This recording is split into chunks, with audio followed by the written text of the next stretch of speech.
क्या आने वाले समय में भारतीय राजनीति का एक ऐसा अध्याय खुल सकता है जिसकी किसी ने कल्पना भी न की हो? क्या खान सर कभी सामाजिक न्याय की राजनीति के मंच पर दिखाई दे सकते हैं? क्या वो राजनीति में आएंगे? और अगर आएं, तो सबसे बड़ा सवाल, क्या खान सर जैसे प्रभावशाली शिक्षक आजाद समाज पार्टी के साथ वैचारिक रूप से खड़े हो सकते हैं? तो क्या इससे 2027 की राजनीति में एक बड़ा बदलाव देखने को मिल सकता है? यही सवाल आज युवाओं के दिमाग में तेजी से घूम रहा है, क्योंकि हाल ही में पहली बार जब खान सर ने एक क्लासरूम में चंद्रशेखर आजाद रावण का नाम सकारात्मक तरीके से लिया और उन्हें क्रांतिकारी व दमदार नेता कहा गया, ये सिर्फ एक सामान्य शब्द नहीं था, बल्कि लाखों छात्रों के बीच एक नई जिज्ञासा का कारण बन गया। लोग सोचने लगे कि आखिर एक शिक्षक जो हमेशा संविधान, तर्क और जागरूकता की बात करता है, जब किसी जमीनी आंदोलन से जुड़े नेता की प्रशंसा करता है, तो क्या ये सिर्फ एक उदाहरण है या किसी वैचारिक समानता का संकेत? आज के समय में राजनीति सिर्फ नेताओं की रैलियों से नहीं चलती, बल्कि विचारों की ताकत से चलती है। और विचारों को सबसे ज्यादा प्रभावित कौन करता है? शिक्षक। क्योंकि नेता भाषण देता है, लेकिन शिक्षक सोच बनाता है, और जिस व्यक्ति की सोच बन जाती है, उसका भविष्य का निर्णय भी उसी सोच के आधार पर होता है। यही कारण है कि जब शिक्षा और सामाजिक आंदोलन के विचार एक साथ चर्चा में आते हैं, तो उसका प्रभाव सीधा समाज की दिशा पर पड़ता है। अब जरा इस पूरे विषय को गहराई से समझते हैं।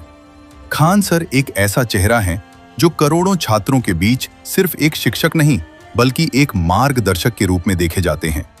उनकी क्लास में इतिहास, राजनीति, संविधान और सामाजिक मुद्दों पर जो बातें होती हैं, वो सीधे युवाओं की मानसिकता को प्रभावित करती हैं। वहीं दूसरी तरफ चंद्रशेखर आजाद रावण एक ऐसा नाम है जो सामाजिक न्याय, आंदोलन और जमीनी राजनीति के कारण युवाओं के बीच तेजी से पहचान बना चुके हैं। जब इन दोनों नामों का वैचारिक रूप से एक ही चर्चा में आना शुरू होता है, तो यह सामान्य घटना नहीं रहती, बल्कि एक संभावित राजनीतिक विमर्श बन जाती है। हाल ही में जब खान सर ने अपनी क्लास में चंद्रशेखर आजाद को क्रांतिकारी कहा, तो बहुत से छात्रों ने इसे एक प्रेरणादायक संदर्भ के रूप में लिया। लेकिन सोशल मीडिया की दुनिया में ये चर्चा तुरंत एक बड़े सवाल में बदल गई। क्या खान सर की सोच सामाजिक न्याय की राजनीति के करीब है? क्या वो केवल एक शिक्षक के रूप में उदाहरण दे रहे थे, या ये उनके वैचारिक दृष्टिकोण की झलक थी?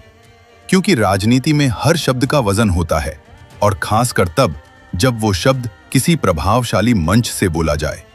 अब यहाँ पर सबसे जरूरी बात ये समझना है कि किसी की प्रशंसा करना और किसी राजनीतिक दल में शामिल होना दोनों अलग अलग बातें हैं। लेकिन राजनीति में संकेतों की भाषा बहुत गहरी होती है।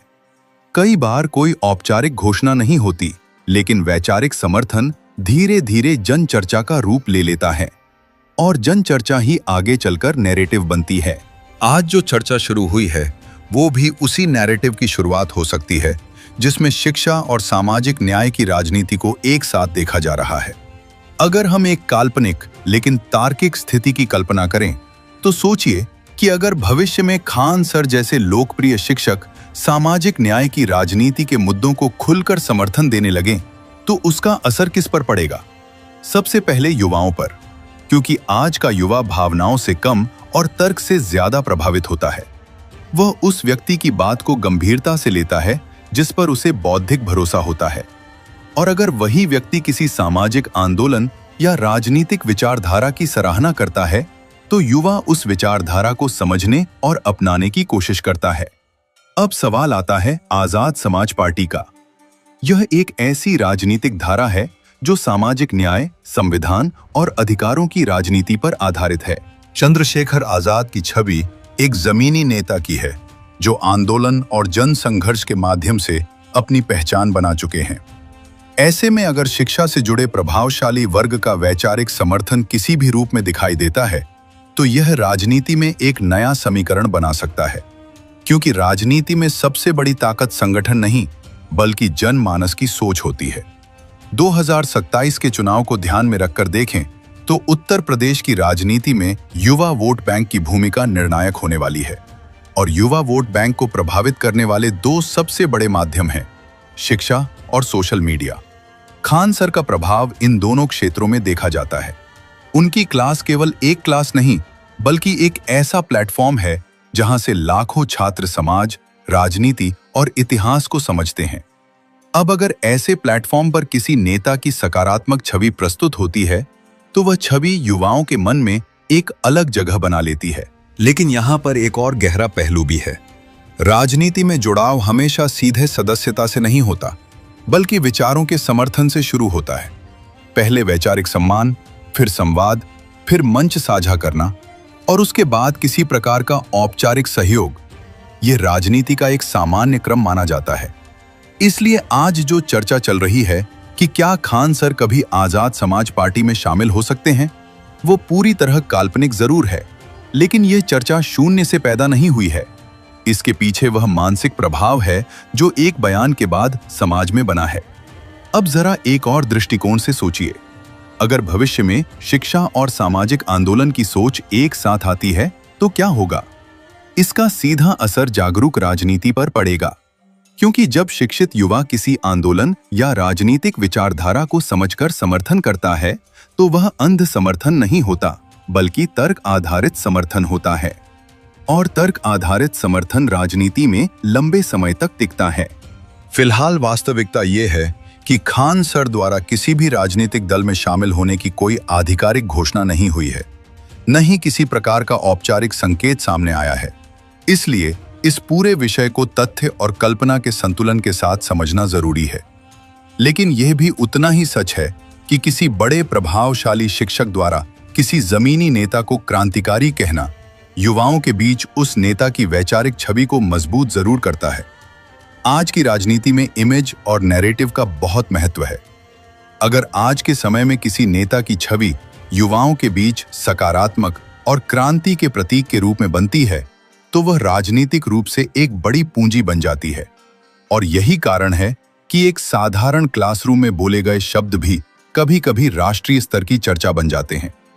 अंत में सबसे महत्वपूर्ण सवाल वहीं आकर खड़ा होता है, क्या यह केवल एक सामान्य प्रशंसा थी, या आने वाले समय में शिक्षा और सामाजिक न्याय की राजनीति के बीच किसी बड़े वैचारिक संवाद की शुरुआत?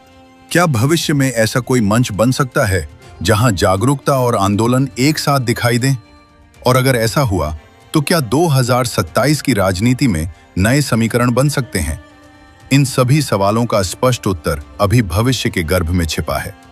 लेकिन इतना जरूर है कि एक छोटे से बयान ने एक बड़ी राजनीतिक चर्चा को जन्म दे दिया है। और जब चर्चा युवाओं के बीच शुरू हो जाती है, तो वो केवल चर्चा नहीं रहती, बल्कि धीरे धीरे एक विचारधारात्मक बहस बन जाती है, जो आने वाले समय की राजनीति की दिशा तय करने की क्षमता रखती है। दोस्तों, अब आप बताइए, इस पर आपकी क्या राय है? क्या खान सर को राजनीति में आना चाहिए? क्या उन्हें आजाद समाज पार्टी में आकर सामाजिक न्याय की लड़ाई लड़ना चाहिए? अपनी राय कमेंट करके जरूर बताएं। और हाँ, इस चैनल को सब्सक्राइब करना ना भूलें, क्योंकि क्रांति की शुरुआत यहीं से होती है। जय भीम, जय संविधान।